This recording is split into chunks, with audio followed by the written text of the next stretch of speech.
Gurubhyo Namaha. Good evening, ladies and gentlemen. Let us start today's program. Guruvayurappan and his devotees. And the discourse is by Srimati Mallika Shekhar. And I welcome you all for this spiritual evening of the day. Let us invoke God's blessings by chanting a prayer by my wife Srimati Sethumanthi.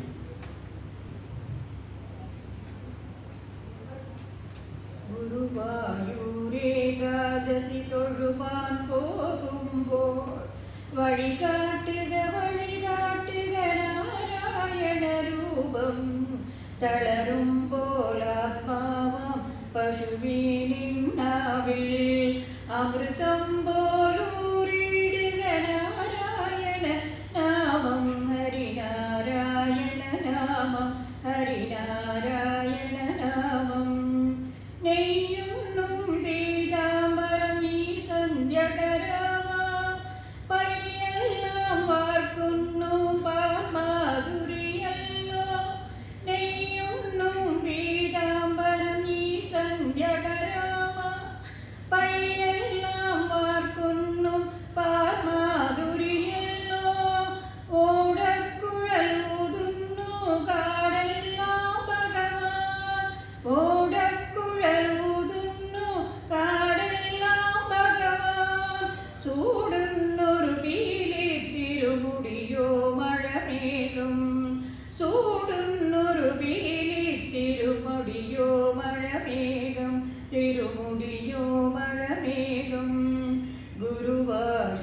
ഗുരുവായൂരേകാദശി തൊഴുവാൻ പോകുമ്പോൾ വഴികാട്ടുക നാരായണ രൂപം തളരുമ്പോൾ ആത്മാവാം പശുവേ നിന്നാവിൽ അമൃതം പോലൂരിടുക നാരായണ നാമം ഹരിനാരായണ നാമം ഹരിനാരായണ നാമം ഗരുഡൻ പോലാകാശം ചിരകാലിടുമ്പോ വനമാലകൾ തീർക്കുന്നു മഴവില്ലുകളിപ്പോ ഗരുഡൻ പോലാകാശം ചിരകാലിടുമ്പോ വനമാലകൾ തീർക്കുന്നു മഴവില്ലുകളിപ്പോ നിറയ്ക്കണ്ണാൽ കാണുന്നേ എങ്കെങ്കും സ്വാമി നിറയ്ക്കണ്ണാൽ കാണുന്നേ എങ്കെങ്കും സ്വാമി ഗുരുവായൂരപ്പാനിൻ കൃഷ്ണാട്ടം മാത്രം ഗുരുവായൂരപ്പാനിൻ കൃഷ്ണാട്ടം മാത്രം നിൻ കൃഷ്ണാട്ടം മാത്രം ഗുരുവായൂരേകാ തൊഴുവാൻ പോകുമ്പോൾ വഴികാട്ടുക നാരായണ രൂപം തളരുമ്പോൾ ആത്മാവാം പശുവേ നിന്നാവിൽ അമൃതം പോലൂരിടുക നാരായണ നാമം ഹരിനാരായണ നാമം ഹരിനാരായണ നാമം ഹരിനാരായണ നാമം. Let me once again welcome all our friends from Nana Nani Sweet who have been gathered here for the spiritual evening of today.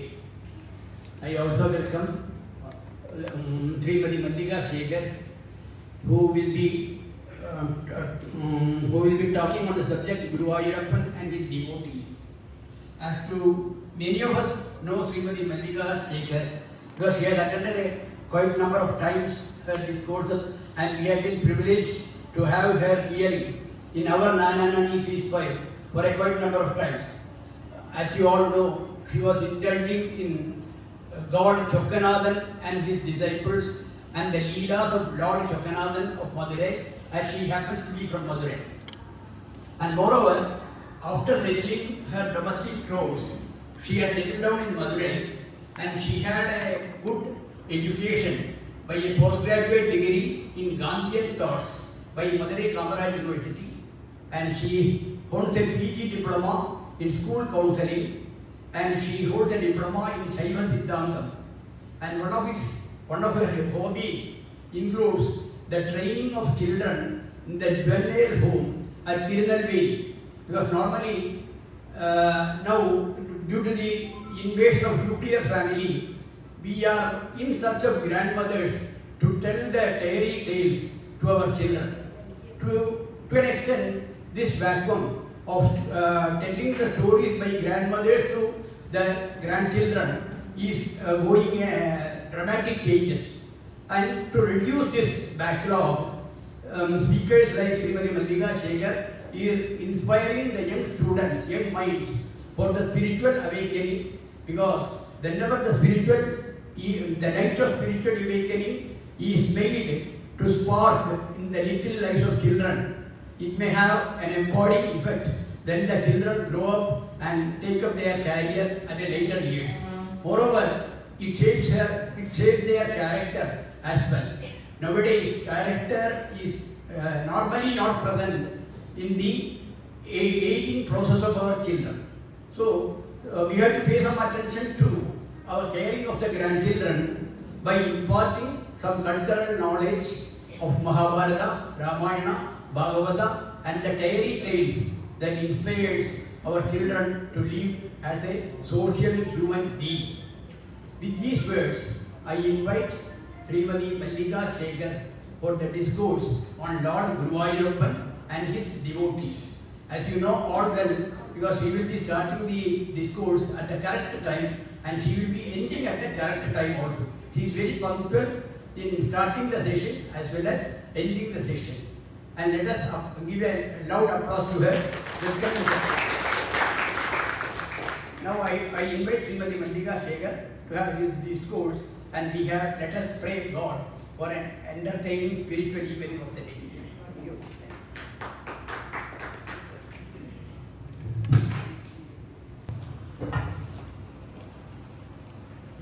என்னுடைய பணிவான மாலை வணக்கங்கள்.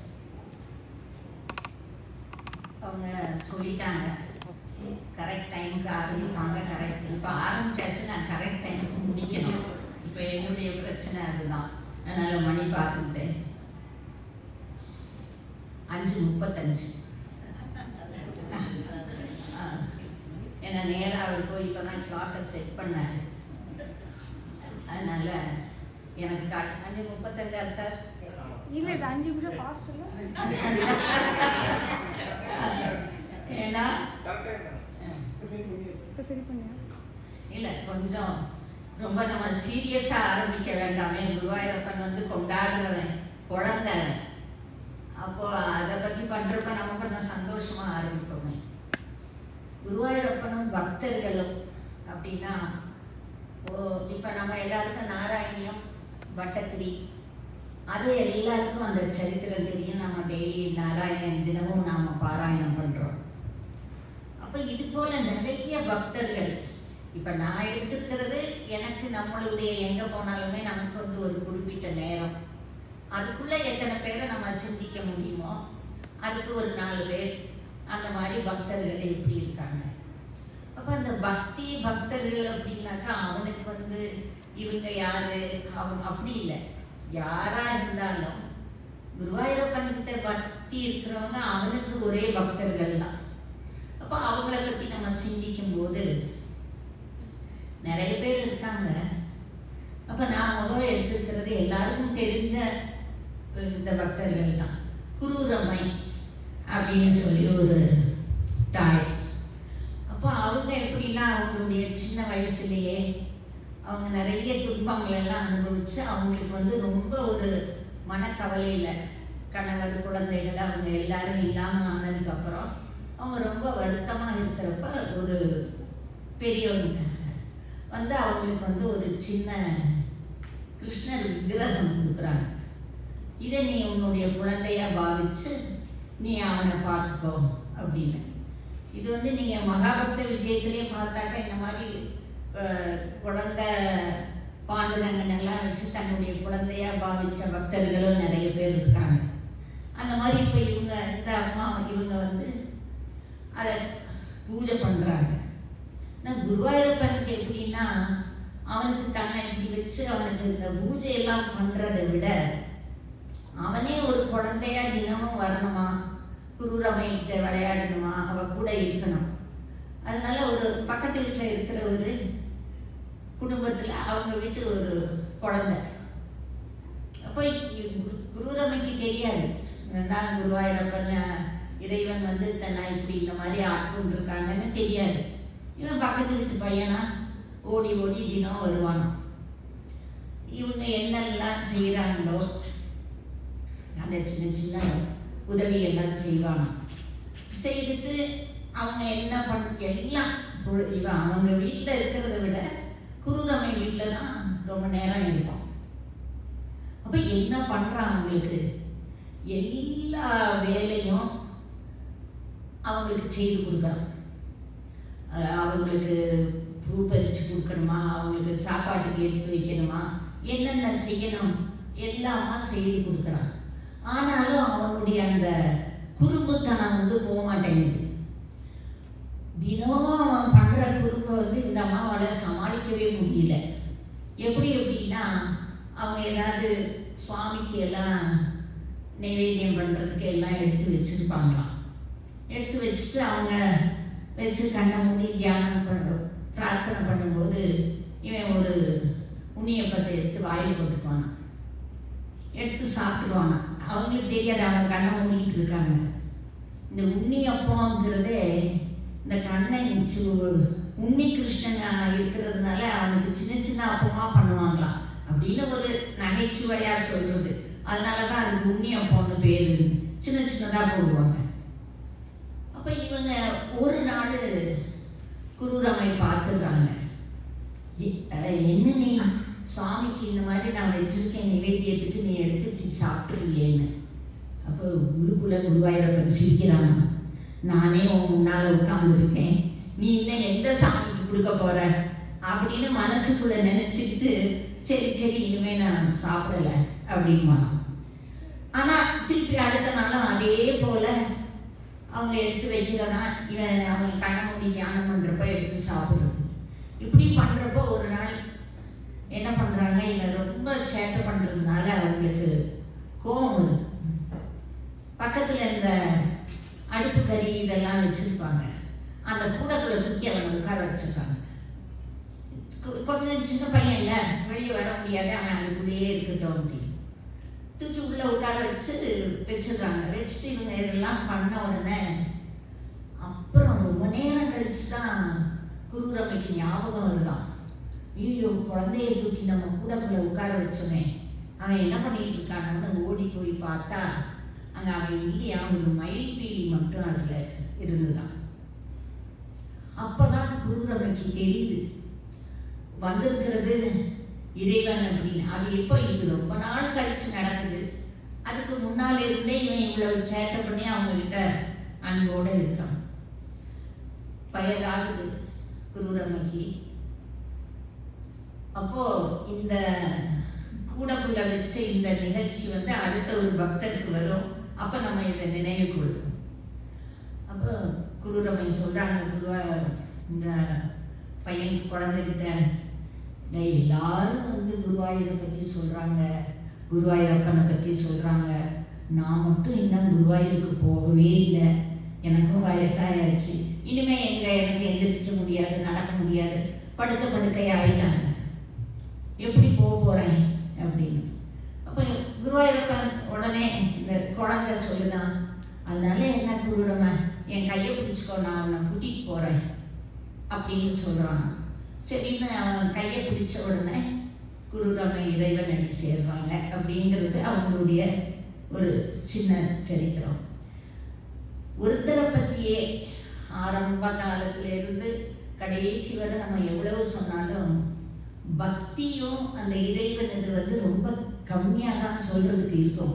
அது வந்து யாருடைய என்ன சொல்றது வாழ்க்கை கதை, அவங்க லைஃப் ஹிஸ்ட்ரின்னு சொல்றாங்க, அந்த மாதிரி சொல்றா போல பெருசா இருக்காது. அந்த சின்ன சின்ன பக்தர்கள் அங்கங்க இருக்கிறது. இப்போ குரூரமையுடைய பக்தி எப்படின்னாக்க ரொம்ப நேரம் சொல்றதுக்கு அதுல அந்த பக்தியை இப்படிதான் வெளிப்படுத்தினாங்க. அவங்க என்ன பண்ணாலும் அதை வந்து குருவாயூரப்ப சமர்ப்பணம். அந்த குருவாயூரப்பனே அவங்ககிட்ட குழந்தைய வந்து இருந்தாலும் அது அவங்களுக்கு தெரியாம அந்த குழந்தைகிட்ட அன்போட இருந்தது. அந்த குருவாயூரப்பன் தான் அதை அனுபவிச்சானா. அதுதான் இதில் அந்த சரித்திரத்தில் இருக்கிற சுவாரஸ்யம். அந்த பக்தியுடைய அன்பை குருவாயூரப்பன் அனுபவிச்சானா. அவங்களுக்கு அது குருவாயூரப்பன் அந்த பக்தியை அனுபவிச்ச நிலை தெரியாது. குருவாயூரப்பனுக்கு அந்த அம்மையுடைய அன்பு அந்த பக்தியை அவன் அனுபவிச்சதை குருரமையுடைய சரித்திரத்தில் நம்ம பார்க்கலாம். அதுக்கப்புறம் இன்னொரு சின்ன குழந்தை. இப்போ நம்ம குருவாயூர்லாம் நம்ம பார்க்கலாம், அந்த துளசி மாலை கட்டுறது, பூ மாலை கட்டுறது, அதுதான் ரொம்ப விசேஷமான நிகழ்ச்சி. அப்போ மஞ்சுளா குட்டி அப்படின்னு சொல்லிட்டு அந்த ஊர்லலாம் அந்த மாதிரி குழந்தைக்கு பேர் வைப்பாங்க. அப்போ அந்த மஞ்சுளா வீட்டில் அவங்க கோவிலுக்கு மாலை கட்டி கொடுக்கக்கூடிய குடும்பம். அவங்க பரம்பரையாக இன்றைக்கும் நீங்கள் திருச்சியில் திருவானங்கா அம்மா அம்பாளுடைய சன்னதிக்கு முன்னால் பார்த்தீங்கன்னா, நான் குழந்தையாக இருந்ததுலேருந்து கோயிலுக்கு போய் இப்போ போனாலும் அந்த பரம்பரையில் இருக்கிறவங்க தான் இன்னும் அம்பாளுக்கு பூ கட்டி கொடுக்குறாங்க. அவங்க அது எப்படி தெரியும்னா, அந்த வாசனை நான் சின்ன குழந்தையா இருக்கிறப்ப அவங்க சின்ன குழந்தையா இருக்கவங்க இப்போ நான் பெரியவளானா அவங்க பெரியவங்களா இருந்து பூ கட்டி கொடுக்குறாங்க. அப்படி பரம்பரையாக பூ கோவிலுக்கு கட்டி கொடுக்கறதுக்கு ஒரு ஒரு பரம்பரை இருக்கிறாங்க. அந்த கோவிலுக்கு புஷ்ப கைங்கரியம் பண்ணுறவங்க. அப்போ இந்த மஞ்சுளா வீட்டில் அவங்க அம்மா மாலை கட்டி கொடுப்பாங்க. இந்த குழந்தை அந்த மாலையை எடுத்துகிட்டு வந்து குருவாயூரப்பனுக்கு கொடுக்கும். ஆனால் இந்த குழந்தைக்கு குருவாயூரப்பனுக்கும் எப்படின்னா, அதுக்கு சுவாமின்னு இல்லை, குருவாயூரப்பன்கிட்ட அது பேசும். இப்போ நம்ம பேசுறது மாதிரி குருவாயூரப்பன் அது கூட விளையாடணும். அதுக்கு அது சுவாமி அங்கே தான் உட்காந்துருக்காரு அப்படி இல்லை, இது போய் மாலையை கொடுத்துட்டு பேசுமா. அவங்க 2 பேருக்கும் பேசிக்குவாங்க. இதுக்கு குருவாயூரப்பன் சொல்லுவாங்க, கொஞ்சம் இது பூஜை முடியட்டும், அப்புறமா நம்ம போய் விளையாடலாம்.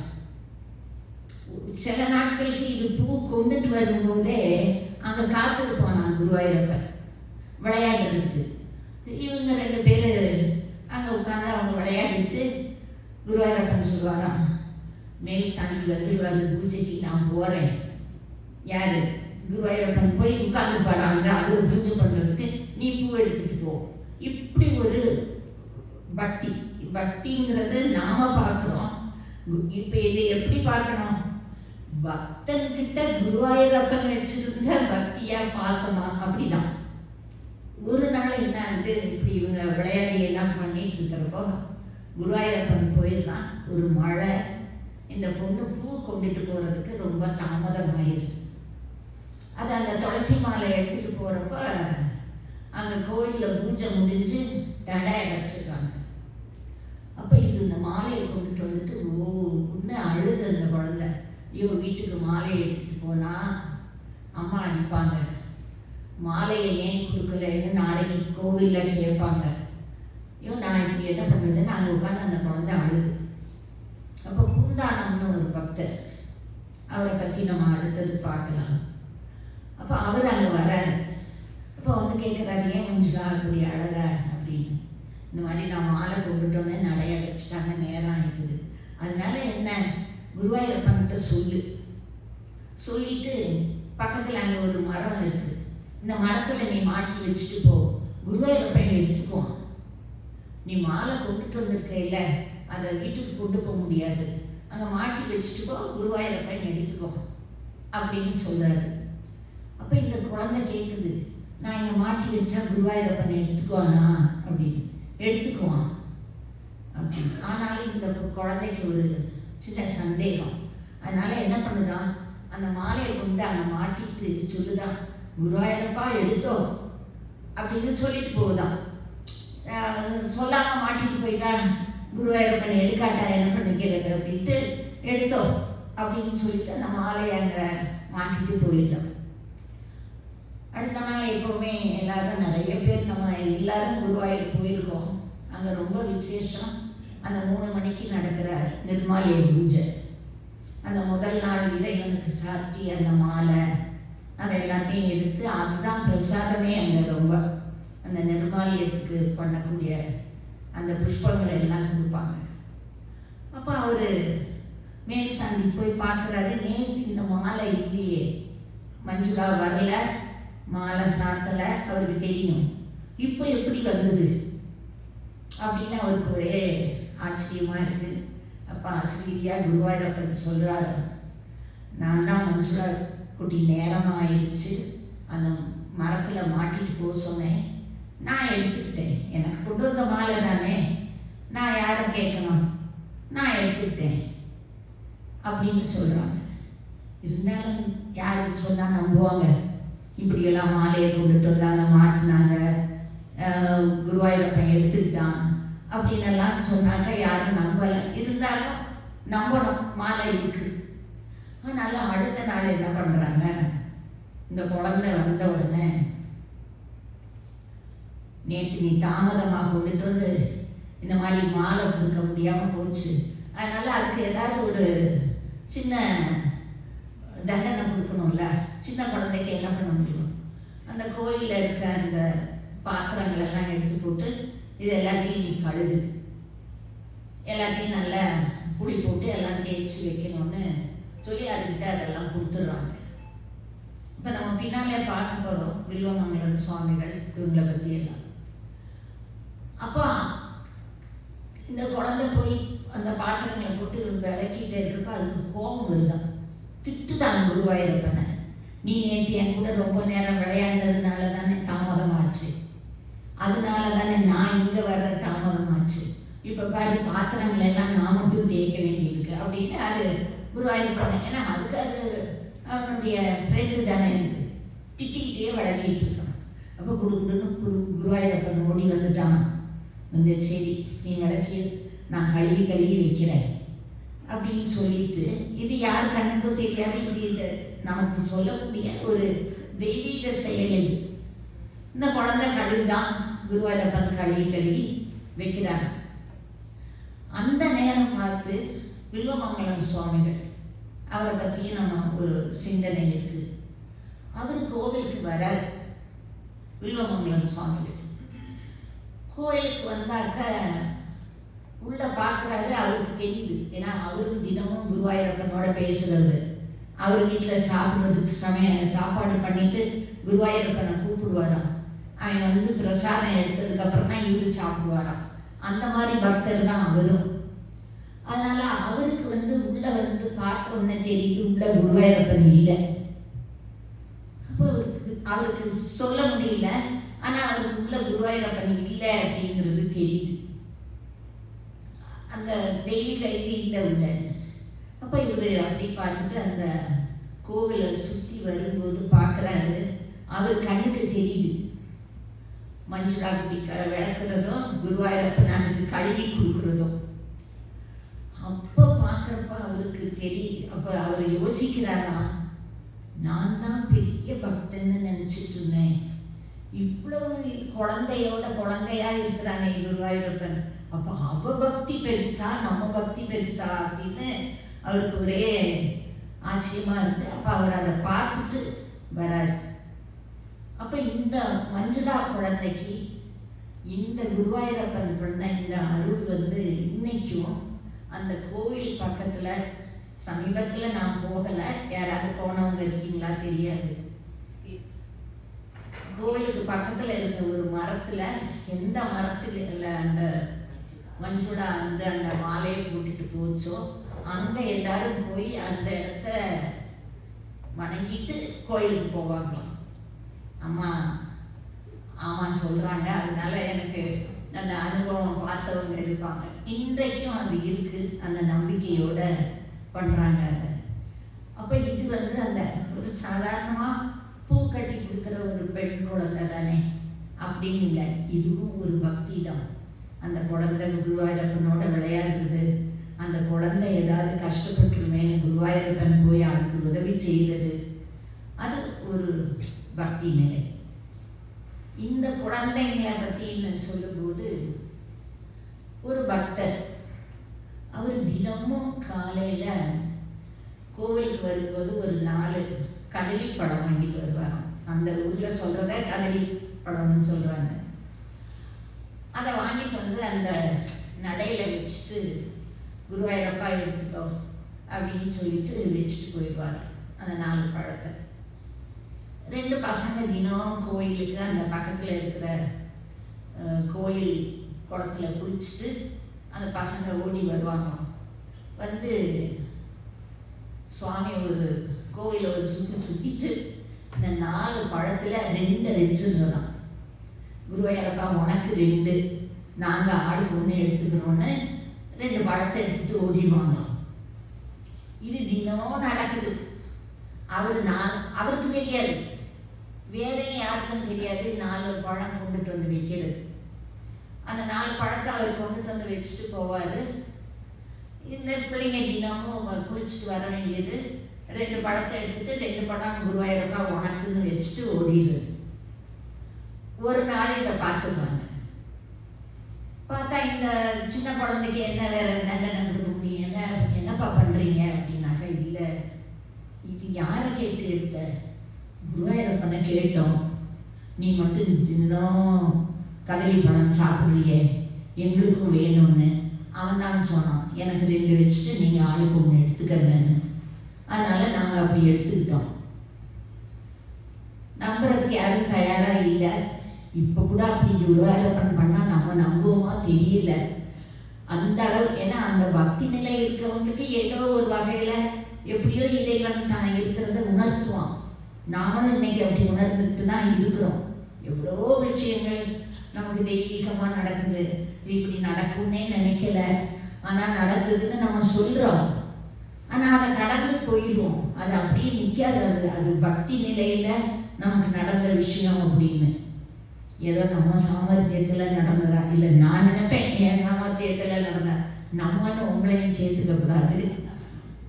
அப்போ அந்த பசங்கள்கிட்ட கேட்குறாங்க, எப்படி நீ 2 பழத்தை இவ்வளோ தைரியமாக எடுக்கிற? அப்போ இந்த பிள்ளைங்க இப்படி சொல்கிறாங்க, சரி எடுத்தது தப்பு, கோயிலை 50 சுற்றுங்க அப்படின்னு சொல்லி அவங்களுக்கு ஏதாவது ஒரு, அந்த குழந்தைங்க திருப்பி இந்த தப்பு பண்ணாமல் இருக்கணுமே, அவங்களுக்கு அந்த தண்டனை கொடுக்கணும். அதனால 50 சுற்றுங்கன்னு சொல்கிறாங்க. இந்த குழந்தை ஆனால் இந்த 50 சுற்றுதான் அவங்க எண்ணணுமே, பாதி இங்கே போயிட்டு இங்கே வந்துடக்கூடாது அப்படின்ட்டு 4 பக்கமும் 4 பேர் உட்கார வச்சாங்க. இந்த பசங்க 50 தடவை சுற்றுதா பாருங்க. ஒரு 5-6 2-3 சுற்று வந்தோடனே எல்லாரும் சொன்னாங்களாம், 2 பசங்க தானே சொன்னீங்க, அது என்ன 3 பேர் சுற்றுறாங்க. 3 பசங்க சுற்றுதான். எல்லாருக்கும் ஒரே ஆச்சரியம். இவர் இங்கே இருக்கவர்கிட்ட கேட்குறாரு, உங்க அண்ணனுக்கு எப்படி தெரியுது? அவர் 2 பேர் தான் சொன்னாங்க, 3 பேர் போகிறாங்க. பின்னால் இருக்கவங்க கேட்க, அவரும் சொல்கிறாராம் 3 பேர் ஓடுறாங்க, அவரு 3 பேர். எல்லாரும் சொன்ன உடனே சரி அவங்க தான் 50 சுத்தட்டும், அப்புறமா பார்க்கலாம் அப்படின்ட்டு எல்லாரும் காத்திருக்காங்க. இந்த 3 குழந்தைங்க சுற்றுது. 50ஆவது சுற்றின உடனே ஒரு குழந்தை மூலஸ்தானத்துக்குள்ள ஓடி.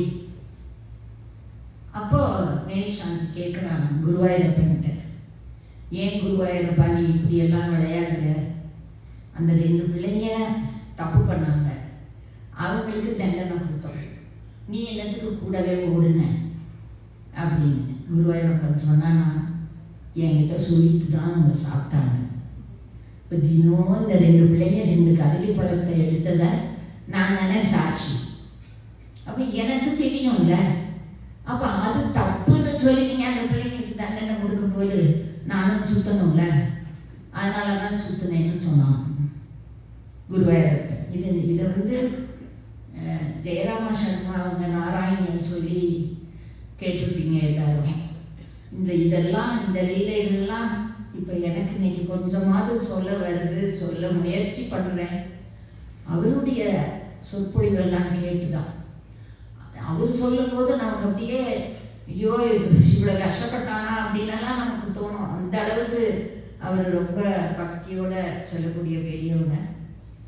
அப்போ இறைவன் சொல்கிறானா, அதில் எனக்கும் பங்கு இருக்குல்ல, அதனால நானும் சுற்றுனேன் அப்படின்னு சொல்லி குருவாயூரப்பன் அந்த ஒரு சின்ன சின்ன சின்ன கதைகள் தான் பக்திங்கிறது. அடுத்தது வந்து பூந்தானம் அப்படிங்கிற ஒரு பக்தர். அவர் வந்து மலையாளத்தில் நிறைய பாடல்கள் இதெல்லாம் இயற்றியிருக்காரு. ஞானப்பானை அப்படின்னு ஒன்று இருக்குது. அது ஒத்த ஒரு ரொம்ப சின்ன சின்ன பாடல்கள் நம்மளுடைய இந்த வாழ்க்கையை பற்றி அதனுடைய ஒரு கேள்வி பதிலா அந்த மாதிரி வரக்கூடியது ஞானப்பானை அப்படின்னு அவர் எழுதுனது. அதுபோல் அவர் ஒரு முறை என்ன பண்ணுறாரு, ஒரு பாடலை எழுதிட்டு பட்டத்திரி வரார். நாராயண பட்டத்திரி அவர் காலத்தில் உள்ளவங்க. அவர் வரார். வரும்போது இவர் எழுதுனதை கொண்டுட்டு போய் அவர்கிட்ட காட்டுறார். நான் இந்த பாடல் எழுதியிருக்கேன், இது எப்படி இருக்குன்னு நீங்கள் பார்த்து சொல்லுங்க. அப்போ அவர் என்ன பண்ணுறாரு, மலையாளத்தில் ஏதோ எழுதியிருக்காரு, எனக்கு இப்போ நேரம் இல்லை இதெல்லாம் பார்த்து சொல்கிறதுக்கு, வேற யாராவது இருந்தாங்கனாக்கா வேற யார்கிட்டையாவது கொண்டு போய் கொடுத்து கேளு அப்படின்னு சொல்லிட்டு போயிடுறார். அவர் வாங்கி கூட அதை பார்க்கல, போயிடுறார். இவருக்கு பூந்தானத்துக்கு ரொம்ப வருத்தம். ஏன்னா அவர் நாராயண பட்டத்திரியை தன்னுடைய குருவாக நினச்சிட்டு இருக்காரு. அவ்வளோ பெரியவர்கிட்ட கொண்டுட்டு போய் நம்ம கொடுத்தோம், அவர் அதை தொட்டு கூட பார்க்கலையே, அது என்னென்னு கூட பார்க்காம இப்படி கொடுத்துட்டாரு. அப்போ அவருக்கு நம்ம எழுதுனது சரியில்லையோ, இதெல்லாம் பிடிக்கல. ஆனால் இவருக்கு ரொம்ப வருத்தம். அப்பா அவருக்கு கண்ணீர் வருது, அழகார்.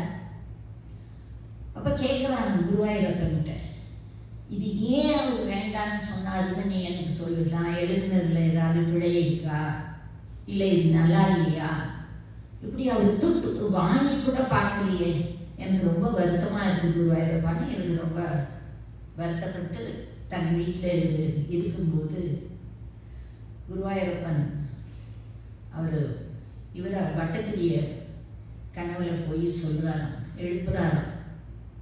பட்டத்திரி, உன்னுடைய விபக்தியை விட சம்ஸ்கிருதம் தெரிஞ்ச பெரியவங்க இருப்பீங்க, எனக்கு தெரியாது. அது சம்ஸ்கிருத கிராமரில் ஒரு ஏதோ ஒரு வரக்கூடியதான். அதாவது எப்படி சரியான பதம் போட்டு எழுதுறது அப்படிங்கிறது. உன்னுடைய விபக்தியை விட எனக்கு என்னுடைய பக்தனுடைய பக்தி தான் ரொம்ப முக்கியம்.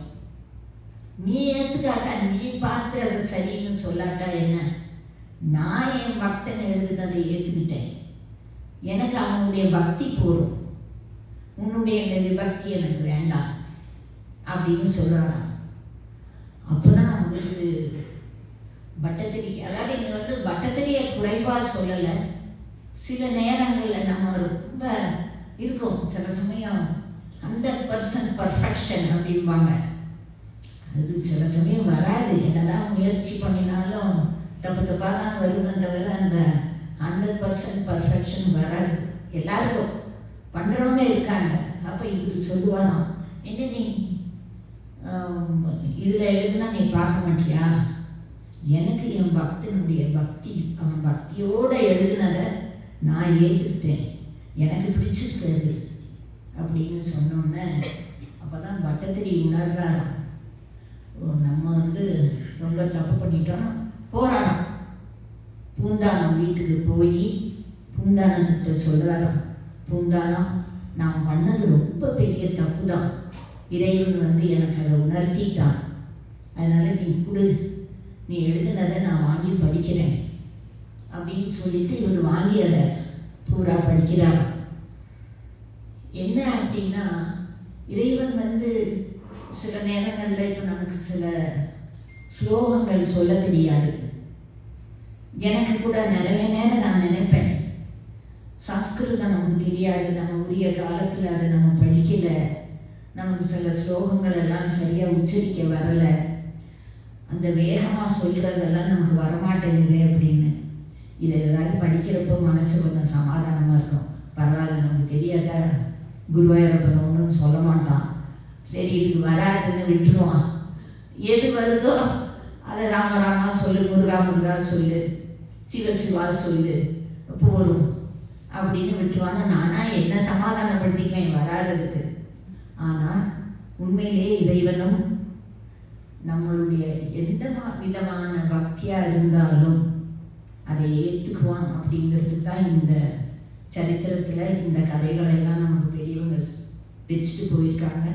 எழுதி வச்சு அதை நமக்கு சிந்திக்கிறதுக்கும் ஒரு வாய்ப்பு இருக்குது. இப்போ இந்த பூந்தானத்தினுடைய வாழ்க்கையில் அடுத்தது அவர் எப்படி தினமும் கோவிலுக்கு போகிறாரு. நான் காலப்போக்கில் அவருக்கு குருவாயூருக்கு போக முடியாமல் ஆயிடுது.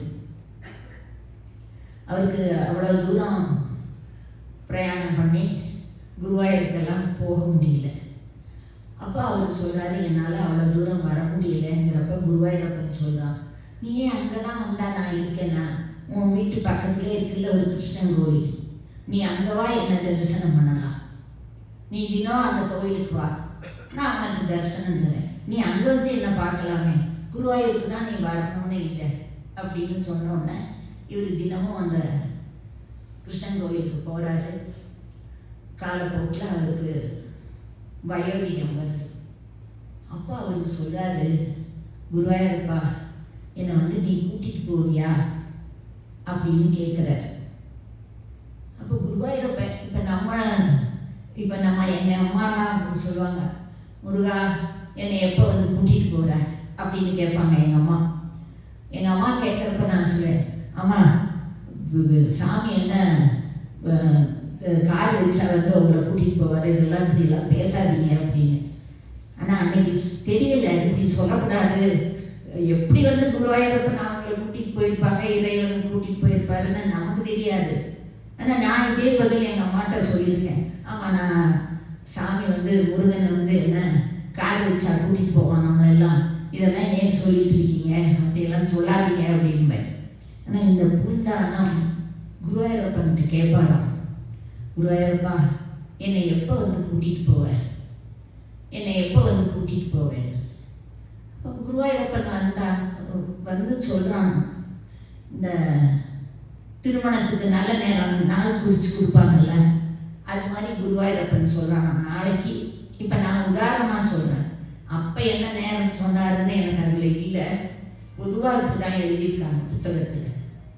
நாளை காலையில் 10 மணிக்கு வர்றேன், பூம்பல்லாக்கு எடுத்துகிட்டு வருவேன், உன்னை கூட்டிகிட்டு போகிறேன் அப்படின்னு குருவாயூரப்பன் சொல்கிறார்.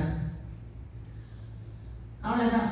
இவருக்கு பூந்தானத்தினுடைய சந்தோஷம் எப்படின்னா, இவர் வந்து அவங்க வீட்டில் அப்போ இவருக்கு வந்து தெரியுது. அப்போ இவர் வயசாகி கோயிலுக்கெல்லாம் போக முடியாமல் படுத்துருக்கிறப்போ அவர் வீட்டில் தினமும் அவங்க வீட்டு வேலையெல்லாம் உதவி செய்கிறதுக்கு ஒரு பெண் வருவாங்க. அவங்க என்ன பண்ணுவாங்க, அவங்க வீட்டு வேலையெல்லாம் செய்து முடித்த பிறகு இவர் பக்கத்தில் வந்து உட்கார்ந்து அவங்க வந்து இவர்கிட்ட இந்த நாராயணி இந்த குருவாயூரப்பன் கதையெல்லாம் கேட்பாங்க. அவர் எல்லாம் சொல்லுவார் அந்த பெண்ணுக்கு. அந்த தினம் கொஞ்ச நேரம் உட்காந்து சொல்லுங்க அப்படின்னு கேட்டுட்டு போவோம். அப்போ இவர் என்ன பண்ணுறாரு, யார் இவங்க வீட்டில் இருக்கிறவங்க எல்லாருக்கிட்டையும் சொல்கிறாரு, குருவாயூரப்பன் வந்து என்ன நாளைக்கு காலையில் 10 மணிக்கு கூட்டிகிட்டு போகிறேன்னு சொன்னான் அப்படின்னு. யார் நம்புவா? ஒருத்தர் நம்பலை. இவருக்கு ஏதோ சரி ரொம்ப வயசாயாச்சு, மனசு ஏதோ பேதலிச்சு போச்சு, என்னமோ சொல்கிறாரு அப்படின்ட்டு யாருமே அதை பெருசுப்படுத்தவே இல்லை. சரி 10 மணிக்கு பூம்பல்லாக்க வந்தா அப்போ பார்த்துக்கலாம் அப்படின்னு சொல்கிறாங்க. அந்த வேலை செய்கிற பொண்ணுக்கிட்ட இவர் சொல்கிறாரு, நாளைக்கு காலையில் நீ 10 மணிக்கு வந்துடு, வரியா? ஏன் அப்படின்னு. இந்த மாதிரி குருவாயூரப்பன் வந்து பூம்பல்லாக்கில் கூட்டிகிட்டு போகிறேன்னு சொல்லியிருக்கான். இப்போ அந்த பெண்ணை சொல்கிறா, நான் வர்றேன் அப்படின்னு அந்த பொண்ணு சொல்கிறான். அப்போ நீ வந்துடு அப்படின்னோடனே அதே போல் அடுத்த நாள் காலையில் இவர் ஏதோ ஒரு கல்யாண வீட்டுக்கு கிளம்பி போகிறது மாதிரி தன் மனதளவில், ஏன்னா அவருக்கு வயசாயாச்சு, தயாராக இருக்கார். குருவாயூரப்பன் எப்போ வருவான், எப்போ பல்லாக்கில் வருவான், எப்போ நம்மளை கூட்டிகிட்டு போவான், தயாராக. இந்த பொண்ணு வந்துட்டாளான்னு பார்க்குறாரு. சொன்ன நேரத்துக்கு குறிப்பிட்ட நேரத்துக்கு குருவாயூரப்பன் பூம்பல்லாக்கில் மேலேருந்து இறங்கி வரானா. வந்து பட்டத்திரிய இவரை பூந்தானம் போகலாமா அப்படின்னோடனே இவர் உடனே அந்த பொண்ணை கூப்பிடுறாரு, நீயும் வரையா அப்படின்னு. அது நானும் வரேன் அப்படின்னு ஓடி வந்தோடனே இவர் அது கையை பிடிக்கிறாரு. இவர் பல்லக்கில் உட்கார்ந்து இந்த உடலோட மேலே போகிறாராம். அந்த பெண் இவர் கையை பிடிச்ச உடனே அது அங்கேயே இறைவன் அடிச்சேன்னு கீழே வருது. அந்த பெண் போகலை, இவரை கூட்டிட்டு மேலே போகுது. சமீபத்தில் யாராவது குருவாயூருக்கு போய் பார்த்தீங்களா? பக்கத்தில் இருக்கிற இடம், குருவாயூருக்கு பக்கத்தில் அந்த கிருஷ்ணன் கோயில் பக்கத்தில் ஒரு இடம் இருக்கு. எந்த இடத்துல பூந்தானத்துக்கு அந்த அந்த நம்பிக்கையோட இன்னும் பல்லக்கு இறந்துச்சோ அங்கே இப்படி வட்டமாக ஒரு கம்பி வேலி போட்டிருப்பாங்க. ஒரு கம்பியாக வச்சு வட்டமாக இப்படி ஒரு வேலி போட்டிருப்பாங்க. காரணம் என்னன்னா, இப்போ என்னை போல உள்ளவங்க போய் பல்லக்கு எங்கே பூந்தானத்தை பல்லக்கில் கூட்டிகிட்டு போனாலும் அந்த மண்ணை எடுத்துகிட்டு போய் வீட்டில் வச்சா நம்மளை நல்லா கூப்பிடுவானே தோண்டி தோண்டி அது ஒரு கிணறு தோன்ற அளவுக்கு அந்த பெரிய பள்ளம் பிடிச்சான். அதனால் என்ன பண்ணிட்டாங்க, அங்கே ஒரு கம்பி வேலி போட்டு அதை மூடி வச்சுருக்காங்க. இன்றைக்கி நான் போனப்போ இருக்கு, சில வருஷங்களுக்கு முன்னால் நான் போனப்போ அங்கே கூட்டிகிட்டு போய் இதை சொல்லி தரிசனம் பண்ண வச்சாங்க. அப்போது நாங்கள் எல்லாரும் அந்த கம்பிக்குள்ளே கையை விட்டு கொண்டு மண்ணை எடுத்துகிட்டு இருந்தோம். விடலை. அந்த பிருந்தாவனத்துக்கு போனால் கண்ணை அங்கே விளையாண்டான் இங்கே விளையாண்டான்னு சொல்லுவாங்களா. திருப்பி பிருந்தாவனத்துலேருந்து வரும்போது எங்கள் கைடு சொல்லுவார், யார் என்ன கொண்டு வந்திருக்காங்களோ இல்லை மூட்டை மூட்டையாக மண்ணை கொண்டு வந்திருக்காங்க. என்னென்னா பிருந்தாவன மணல், கண்ணை விளையாண்ட இடம், கண்ணை ராத விளையாண்ட இடம்னு சொல்லி எல்லாரும் ஒரு சுருக்கு போய் நிறைய மணல் எடுத்துகிட்டு இருந்தோம். அது மாதிரி இன்றைக்கும் குருவாயூரில் அதை வச்சுருக்காங்க. அந்த பூந்தானம் அந்த மாதிரி அந்த பக்தியோட இறைவன் அவன் சொன்னபடி அவரை கூப்பிட்டுட்டாரு அப்படிங்கிற ஒரு பூந்தானத்தினுடைய சரித்திரம். அடுத்ததாக நம்ம முதலே சொன்னேன், அவங்க வில்வமங்கலம் சுவாமிகள். அது வில்வமங்கலம் சுவாமிகள் அவருடைய சரித்திரம் ரொம்ப பெருசு. ஆரம்பத்தில் அவர் எப்படி இருந்தார், பக்தி இல்லாதவராக இருந்து அதுக்கப்புறம் அவர் ரொம்ப பக்திமானாய் அவர் வில்வமங்கலம் சுவாமிகள் அப்படின்னு அவர் எல்லாரும் சொல்கிறாங்க. அவருக்கு எப்படின்னா, அவர் தினமும் வீட்டில் அவருக்கு அந்த விக்கிரகம் எப்படி கிடைக்குதுன்னா, ஒரு தடவை அவர் அங்கெல்லாம் உங்களுக்கு கேரளத்தில் பார்க்கலாம், நிறைய அந்த ஓடத்தில் போய் இக்கரையில் இருக்க அக்கறைக்கு போவாங்க. அந்த மாதிரி அவர் ஒரு தடவை போகும்போது அவர் போகிறப்போ ஒரு இடத்துல பார்த்தா யாராவது இந்த தண்ணிக்குள்ளே மூழ்கி போகிறப்ப ஒரு மேலே அப்படியே தனியாக வரும், இது வரும், யாரும் முங்கி போகிறது மாதிரி தெரியும் இல்லையா. அந்த மாதிரி அவருக்கு ஒரு இடத்துல தெரியுது, ஏதோ ஒன்று உள்ள யாரோ முங்குறாங்க. உடனே இவர் அதை நிறுத்தி இவர் குதிச்சுடுறார். குதிச்சு உள்ளே இறங்கி அந்த இடத்துல யாரோ விழுந்துட்டாங்க போல இருக்குன்னு பார்க்கும்போது இவருக்கு ஒரு கிருஷ்ணன் விக்கிரகம் அங்கே கிடைக்கும். அப்போ அதை எடுத்துகிட்டு வந்தோடனே அப்போ பார்க்குறாரு. அப்போ அவருக்கு தெரியுது, இறைவன் நமக்கு இதை காமிச்சு கொடுத்துருக்கான்ட்டு அந்த விக்கிரகத்தை எடுத்துகிட்டு வீட்டுக்கு போய் அதுலேருந்து அந்த கிருஷ்ணன் விக்கிரகத்தை வச்சு பூஜை பண்ணுறாரு. பூஜை பண்ணும்போது குரூரமை மாதிரி தான் பேசுவார், கண்ணையெல்லாம் பேசுவான், எல்லாம் செய்வான். அவருக்கு காட்சியே கொடுப்பான். கண்ணன் வீட்டில் இவர் தினமும் அவருக்கு பிடிச்சதா எல்லாம் அப்பம், பால் பாயசம் இதெல்லாம் செய்து வைப்பார். அப்போ அதை சில நாள் சாப்பிடுவான், சில நாள் கொஞ்சமாக இருக்கும். இவர் நிறைய பண்ணியிருக்கிற அன்னைக்கு கேட்பானா, ஏன் இவ்வளோ பண்ணி வச்சுருக்க, எனக்கு இவ்வளோ வேண்டாம் அப்படின்ட்டு சும்மா அன்னைக்கு அதை அப்படி தொட்டு பார்த்துட்டு போயிடுவான்.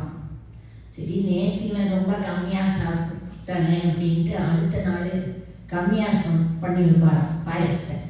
என்ன இன்னைக்கு இத்தனோண்டு பண்ணி வச்சுருக்க அப்படின்னு கேட்பான். அந்த மாதிரி ஒரு நாள் என்ன பண்ணுறாரு, சரி இந்த கண்ணன் பாதி நாள் சாப்பிடவே மாட்டேங்கிறான், அதனால் இன்னைக்கு கொஞ்சமாக பால் பாயசம் பண்ணி வைப்போம் அப்படின்னு சொல்லிட்டு கொஞ்சமாக பால் பாயசம் பண்ணி வச்சுருக்காரு. இப்போ குருவாயூரப்பன் வந்தோடனே உடனே எனக்கு பசிக்குது, எங்களுக்கெல்லாம் பசிக்குது அப்படின்னு. இவர் கேட்குறாங்க, அது என்ன உங்களுக்கெல்லாம்? நீ தானே வருவ, இன்னைக்கு என்ன உங்களுக்கெல்லாம்னா யாரெல்லாம் வந்திருக்கீங்க அப்படின்னு. நீ தினம் நல்ல பால் பாயசம் பண்ணுவியா, நான் என் ஃப்ரெண்ட்ஸ் எல்லாம் கூட்டிகிட்டு வந்திருக்கேன், அதனால் எங்கள் எல்லாருக்கும் ரொம்ப பசிக்குது, பால் பாயசம் எல்லாருக்கும் கொடு. இவர் எட்டி பார்க்குறாங்க. பார்த்தா அங்கே ஒரு குட்டி குட்டியாக ஒரு 10-15 குட்டீஸுங்க, அவருடைய நண்பர்கள் எல்லாம் நிற்கிறாங்களாம். எல்லாம் எட்டி எட்டி பார்த்துட்டு பால் பாயசம் கொடுக்குறேன்னு கூட்டிகிட்டு வந்திருக்காங்க அப்படி எல்லாம் வெளியே நிற்கிறாங்களாம். இவர்கிட்ட சொன்னோன்னே இவர் சொன்னாரா, நான் இன்னைக்கு நிறைய பண்ணவே இல்லை, இந்த இவ்வளோ தான் பண்ணியிருக்கேன்னு எடுத்துகிட்டு வந்து ஒரு சின்ன பானை நிறைய பண்ணியிருக்காரு. அப்போ கேட்குறாங்க குருவாயூரப்பன், என்னப்பா இவ்வளோன்னு பண்ணி வச்சுருக்க, சரி உள்ளே வச்சிருக்கியா இன்னும் நிறைய, நீ என்கிட்ட விளையாடுறியா அப்படின்னு. இல்லை இல்லை நிஜமாவே இவ்வளோதான் இன்னைக்கு பண்ணேன் அப்படின்னு. சரி நான் உள்ளே போய் பார்த்துட்டு வரேன் அப்படின்னு சொல்லிட்டு உள்ளே ஓடுறான் நான் கண்ணேன். ஏன்னா அவனுக்கு அவன் நண்பர்கள்ட்ட இவ்வளோ பேரை சொல்லிட்டாங்க எல்லாம் வருவாங்க அப்படின்னு. அதனால் உள்ளே போகிறான். அப்போ இவங்க உள்ளே வச்சிருக்கியா, நான் போய் பார்க்குறேன் அப்படிங்கிற. இல்லை நான் பால் பாயசம் சொன்னோன்னே அவர் காஃபி கொண்டு வந்துட்டாங்க, எனக்கு அதை நினச்சி வேற உள்ளுக்குள்ளே சிரிப்பு வந்துருச்சு. நான் சொல்கிறேன், மீனும் அங்கே காஃபி எடுத்துட்டு வர்றாங்க. நினச்சிட்டேன், சரி குருவாயூரப்பன் அனுப்பி வைக்கிறான் உங்களுக்கு நமக்கு அப்படின்னு. அப்போ உள்ளே போய் என்ன பண்ணுறாங்க, இவர் சொல்கிறாரு இவ்வளோதான் நான் பண்ணியிருக்கேன், இதுக்கு மேலே இல்லை அப்படின்னு. இல்லை இல்லை இந்த பிள்ளைங்கெல்லாம் ஏமாந்துருவாங்களே நண்பர்கள்லாம், போய் சொல்கிறாங்க இல்லை உள்ளே பண்ணி வச்சுருப்பாரு அப்பா, நான் போய் பார்க்குறேன்னு. உள்ளே போய் ஒரு 10 நிமிஷம் கழிச்சு ஏதோ ஒரு பெரிய பாத்திரத்தை இழுத்துட்டு வர சத்தம் கேட்குதான். இவருக்கு என்ன இவ்வளோ பேர் நாங்கள் ஒன்றுமே பண்ணலை, என்னத்தை எடுத்துகிட்டு வரோம் அப்படின்னாக்கா எல்லாரும் பார்த்துருப்பீங்க, கேரளாவில் இந்த பெரிய உருளி இருக்கும், வெங்கல உருளி, அதெல்லாம் பாயசம் பண்ணுவாங்க. அது வேற என்ன எது பண்ணாலும் பாயசம் பண்ணுறது வெங்கல உருளியில் தான் பண்ணுவாங்க. அதை போய் ஒரு பெரிய உருளி அவர் கவுத்தி வச்சிருக்காரு, அதில் அன்னைக்கு அவர் பண்ணலை. அது நிறைய பாயசத்தோட கண்ணை இழுக்க முடியாமல் இழுத்துட்டு வரான் உள்ளே இருந்து, அடுக்கலையில் இருந்து. அப்போ இழுத்துட்டு வந்த உடனே இந்த பிள்ளைங்க எல்லாம் பாயசத்தை கொண்டு வரான்னு எல்லாம் சந்தோஷமாக இருக்குது. இழுத்து கொண்டுட்டு கூடத்தில் வச்சுட்டாரு. வச்சுட்டு நண்பர்கள் எல்லாம் கூப்பிடுறாரு. நீங்கள் பார்க்கலாம், கேரளாவில் இருக்கிறவங்க பொதுவாக அங்கே ஒரு சின்ன பழக்கம் இருக்குது, இந்த அவங்க கஞ்சி நிறைய குடிப்பாங்க. இப்போ அந்த கஞ்சி குடிக்கிறதுக்கு நம்மளை மாதிரி கப்பில் போட்டு இந்த ஸ்பூன் வச்சு பண்ணுறதை விட அந்த பலா இலை இருக்கும், அந்த பலா இலையை இப்படி ஏதோ மடித்து இப்படி குத்துனாக்கா அது இப்படி ஒரு ஸ்பூன் மாதிரி ஆயிரும், அதில் எடுத்து குடிப்பாங்க. அப்போ அவர் இந்த குழந்தைங்களுக்கெல்லாம் இத்தனை பேருக்கு எங்கே போகிறது, கப்புக்கு ஸ்பூன்கெல்லாம் எல்லாம் அந்த ஒரு பலாயில இதை போய் ஒடிச்சிட்டு ஆளுக்கு ஒரு இலைய பிச்சு கொடுக்குறானா. எல்லாம் அதை மடித்து ஒரு கரண்டி மாதிரி அதை ஸ்பூன் மாதிரி பண்ணிட்டு எல்லாம் பாயசத்தை வட்டமாக உட்காந்து சாப்பிட்றாங்களாம். அப்போ தான் வில்வமங்கலம் இவர் சுவாமிகளுக்கு தெரியுது, நம்ம மனசால என்ன நினைச்சு நம்மளால செய்ய முடியாட்டாலும் அந்த இறைவன் தனக்கு வேணும்னா அவனே அதை செய்து சாதிச்சு வாங்கிக்குவான். நிறைய நேரங்கள்ல நம்ம இந்த கோவிலுக்கு போக வேண்டாம், இல்லைன்னா இன்னைக்கு அங்கே போக வேண்டாம், நம்மளால முடியாதுன்னு நினைப்போம்.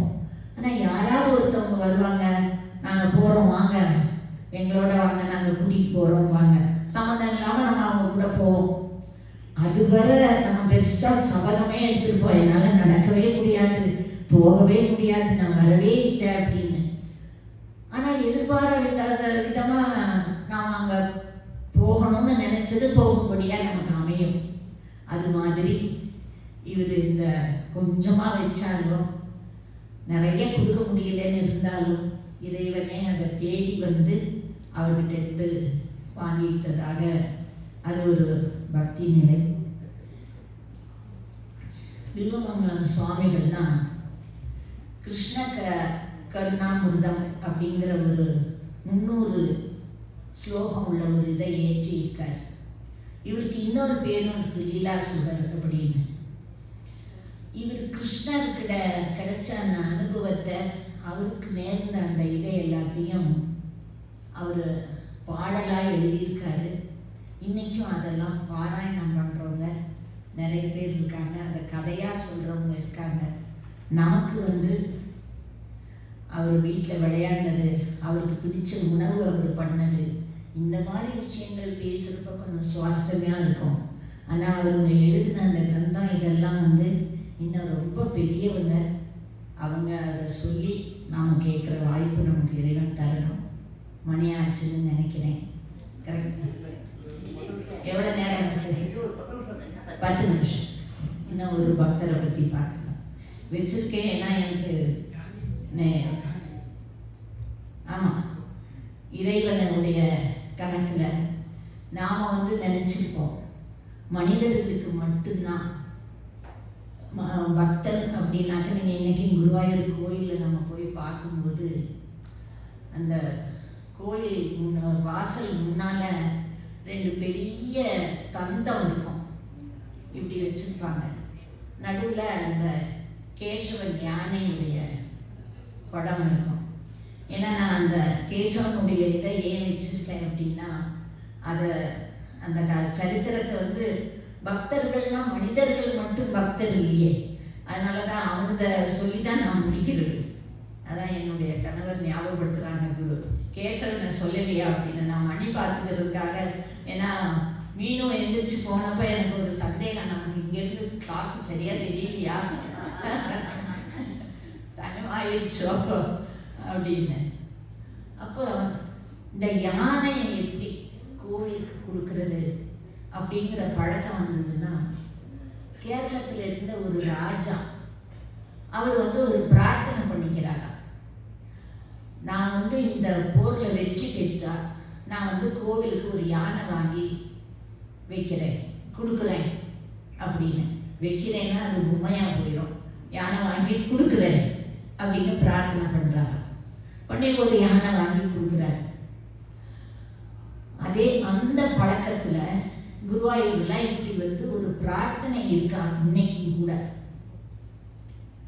ஏதாவது ஒரு நகை கோவிலுக்கு யானை வாங்கி அந்த கோவிலில் விடுறது அப்படிங்கிற ஒரு பழக்கம் இருக்குது.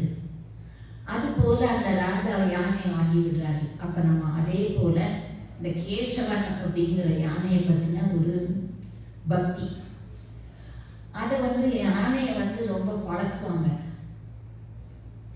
அது பழகும்போது ஆரம்ப காலத்தில் இது கட்டுப்படாது, நிற்கவே நிற்காது, ரொம்ப ஒரு மாதிரி பண்ணோம். அதை என்ன பண்ணுறது தெரியல. அதுக்குரிய பாகன்கிட்டையும் அது சொன்னது கேட்காது. அப்போ குருவாயூரப்பன் அசிரீதியாக சொல்கிறார், நீ இந்த யானையை அந்த கோவில் உள்ளே இருக்கிற அந்த பிரகாரத்தில் கட்டி போடுங்க, அங்கே உள்ளே கொண்டு வந்து.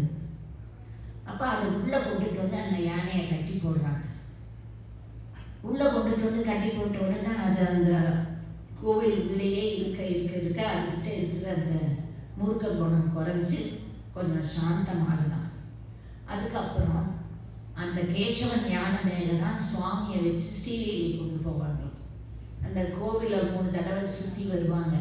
குருவாயூரப்பன் மேலே ஏறி அவர் பிடிச்சிக்குவார். இப்படி 3 தடவை கோவிலை சுற்றி வருவாங்க.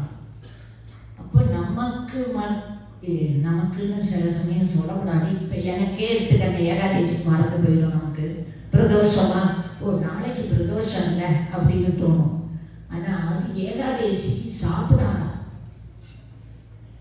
அந்த யானை, கேசவன் யானை ஏகாதசிக்கு சாப்பிடாத, அந்த அளவுக்கு அது பக்தியம்.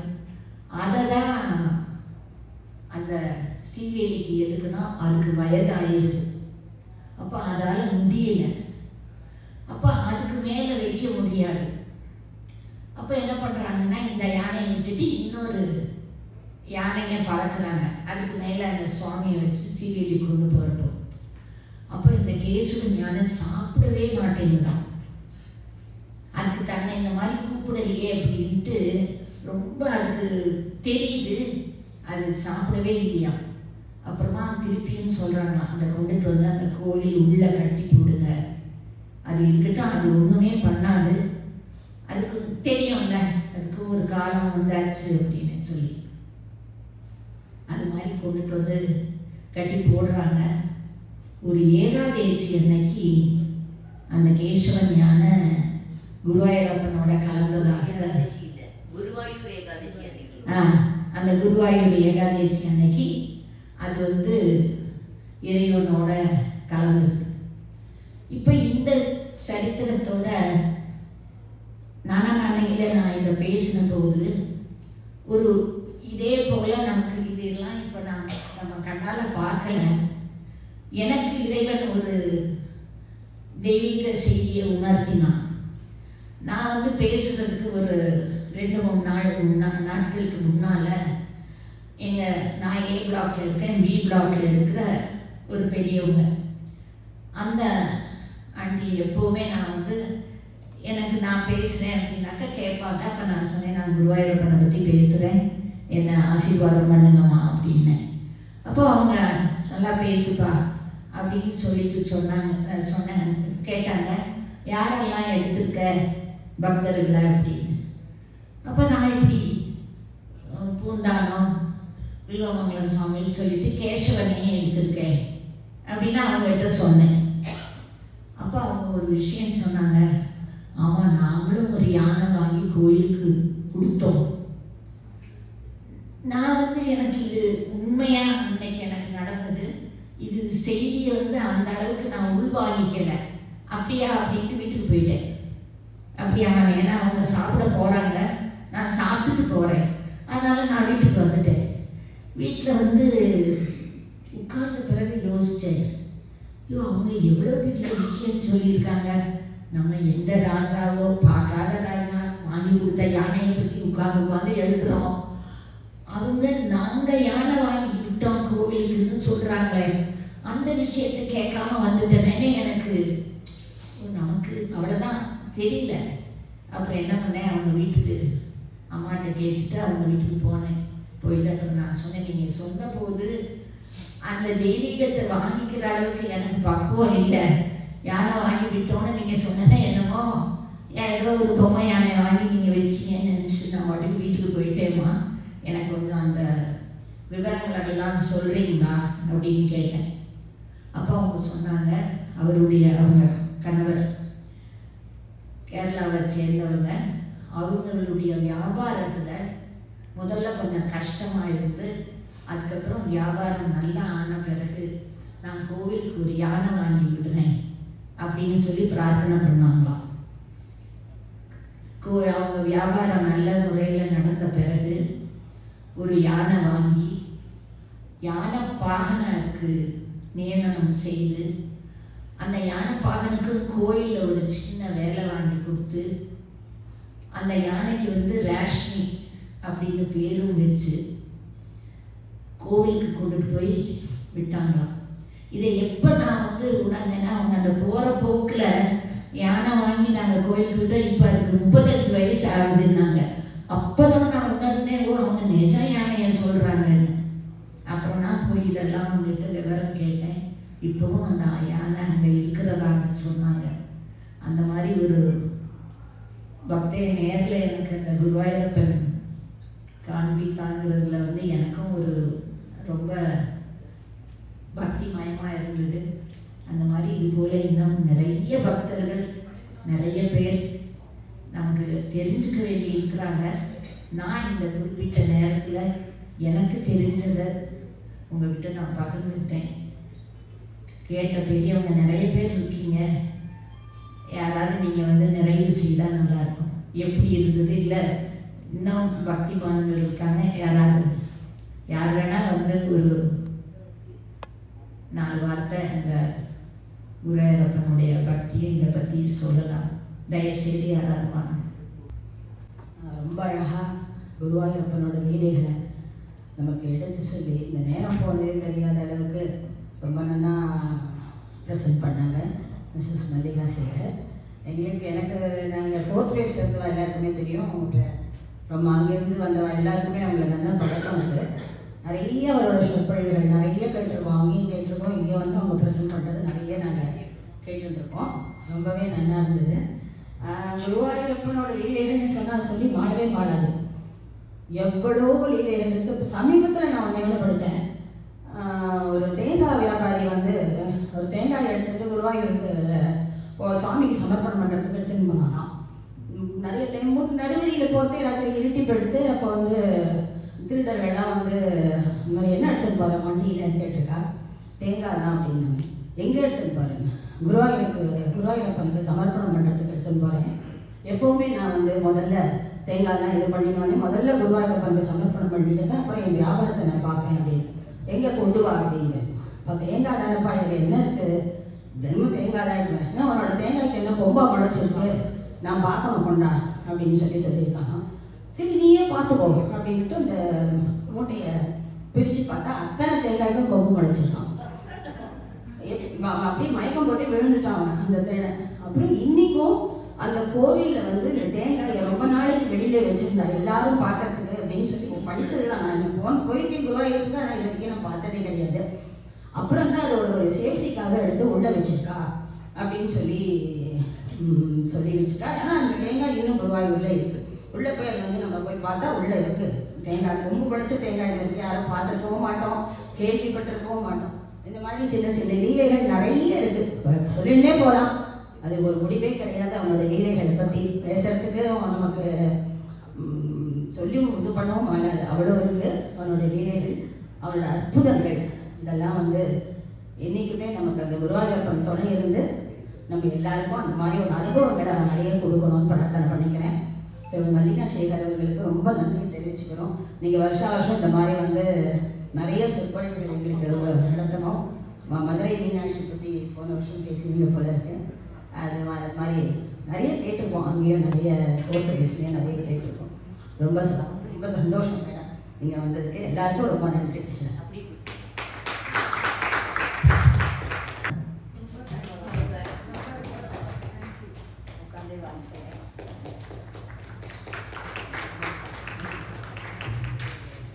Good appreciation for Srimati Mallika Shekhar.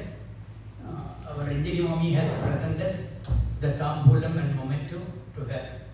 And as far as the discourse is concerned, she has covered almost all the bhaktas of Lord Guruvayurappan.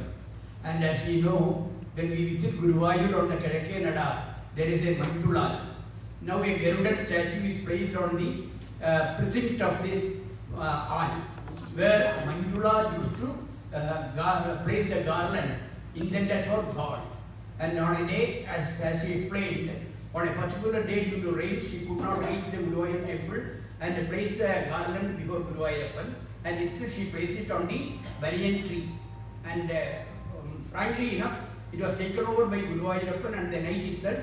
And at the time of removing the garlands on the next day, the Meshandi came to know that it was the garland presented by Mandula to God Guruvayurappan.